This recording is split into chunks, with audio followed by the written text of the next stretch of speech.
44. list. Trenčín. Studňa lásky. V časoch tureckých nájazdov bol Trenčiansky hrad často obliehaný a dobývaný tureckými vojskami. Jedného dňa priviedli vojaci pred hradného pána spútaného vodcu tureckej hordy, ktorého zajali po ťažkom boji.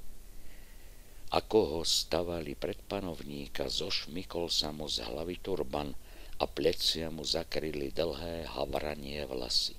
Všetci zhýkli. Pred nimi stála krásna Turkyňa. Kto si? Chcel vedieť hradný pán. Volám sa Fatima a som pripravená na smrť.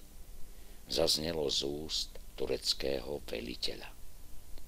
Manželke hradného pána sa však zajatkyňa zapáčila a prehovorila manžela, aby ju nechal nažive.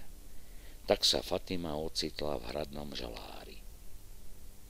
Raz sa Fatima hradnej pani vyznala, že v svojej krajine má milého, ktorý ju príde vyslobodiť a vykúpiť. A tak sa aj stalo. Zanedlho zabúchal na hradnú bránu turecký princ Omar a za prepustenie svojej milej ponúkal panovníkovi vzácne dary. Nechcem tvoje dary, rozhodol hradný pán. Svoju milú vykúpiš zo zajatia len vtedy, keď urobíš môj hrad nedobytným. Vykop mi na hrade studňu. Dlhé dni a noci Omar so svojou družinou kopali do tvrdej skaly, aby našli vodu. Diera v skale sa neustále zväčšovala, ale vody stále nebolo. Tak prešiel pol rok, ba aj rok, a vody stále nikde. Len veľká láska k Fatime dodávala vysilenému Omarovi silu kopať ďalej. Inak by už dávno padol mŕtvy na zem. Zdalo sa, že Omarovi nie je súdené splniť svoju úlohu a vrátiť sa so svojou milou domov do Turecka.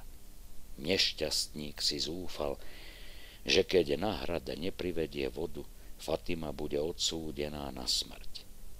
Nech radšej zomriem ja, myslel si a odhodlane kopal do tvrdej skaly. Jeho veľké trápenie videla hradná pani a prehovárala manžela, aby sa zľutovala, daroval zaľúbencom slobodu. Hradný pán však o tom nechcel ani počuť. Keď sa raz Omar opäť spustil na samé dno hlbokej jamy, aby pokračoval v kopaní, odrazu pocítil pod nohami kvapky vody. Rýchlo kopal ďalej a zrazu sa dno studne začalo plniť vodou. Voda. Voda. V studni je voda.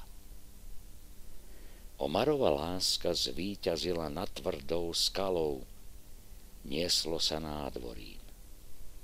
Hradný pán dodržal slovo a prepustil Fatimu zo zajatia.